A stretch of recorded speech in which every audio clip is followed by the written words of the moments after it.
transtorno do pânico. Se não, vamos te explicar. Prestem muita atenção no que vamos apresentar. Hey, hey, help me. Síndrome do pânico longe de mim. É um transtorno de ansiedade que ocorre nas melhores idades. Adolescentes e jovens adultos ficam com a sensação que é o fim do mundo. Hey, hey, help me.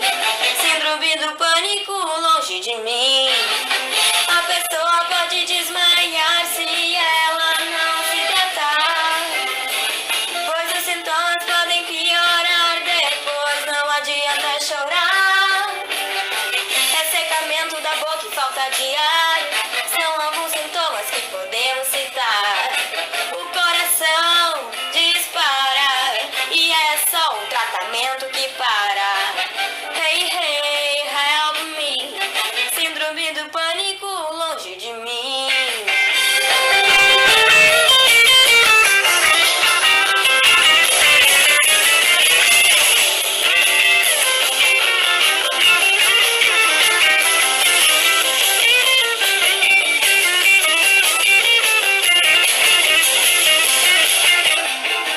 Não tem uma causa só, tem muitas é de dar dó. Pode ser tanto genético, acho melhor procurar um médico. Também pelo meio social, é uma doença multifatorial. Hey, hey, help me. Síndrome do pânico longe de mim.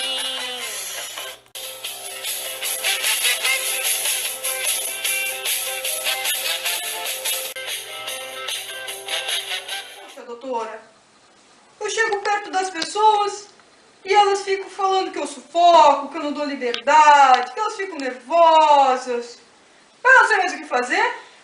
Que isso faz muito sentido, porque eu tô sentindo um mal-estar aqui perto de... Sabe o que que tu faz? Diz pra tuas amiguinhas tomarem esse Rivotril aqui, ó, que vai ser a solução de tudo. Tá bom. Ó, Cupido, vê se deixa em paz.